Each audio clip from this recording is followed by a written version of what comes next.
Hi friends, ఈరోజు మనం తేనెటీగలు వాటి యొక్క విశిష్టత గురించి ఈ వీడియోలో తెలుసుకుందాం. తేనెటీగ శాస్త్రీయ వర్గీకరణ Kingdom Animalia, phylum Arthropoda, genus ఎపిస్కి చెందినటువంటి ఇన్సెక్ట్. తేనెటీగలు అనేవి ఒక రకమైన తుమ్మెదలు.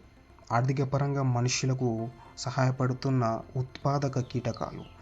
ఇవి పూల నుండి మకరందాన్ని సేకరించి తేనెపట్టులో ఉంచి తేనెగా మారుస్తాయి.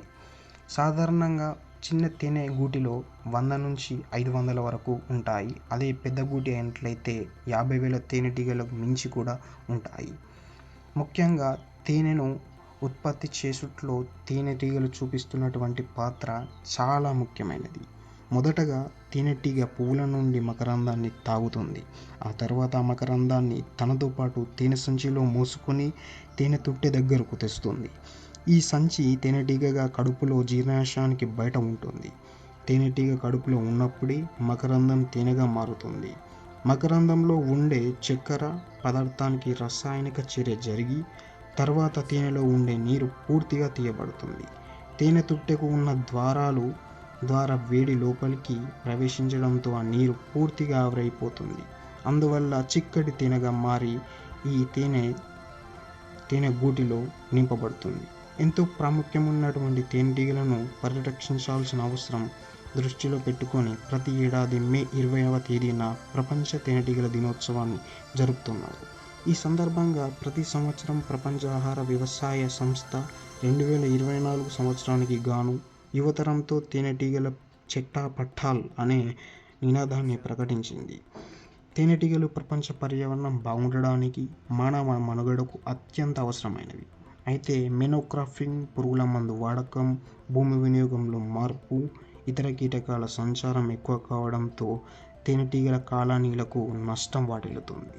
90% అడవి పువ్వులు పెరగడానికి, 35% వ్యవసాయం సాగడానికి, ఉద్యానవన పంటలు పండడానికి తేనెటీగల పాత్ర ఎంతగానో ఉంది. ప్రపంచ పర్యావరణ సమతుల్యత తేనెటీగలతో బోలెడు ముడిపడి ఉంది. అలాగే తేనెటీగలు అందించే తేనె నుంచి పౌష్టిక, వైద్య విలువలు కలిగిన ఆహారంగా ప్రపంచవ్యాప్తంగా గుర్తింపు పొందింది. ఇలాంటి తేనెటీగలను రక్షించాల్సిన అవసరం మనుషులకు ఎంతైనా ఉంది.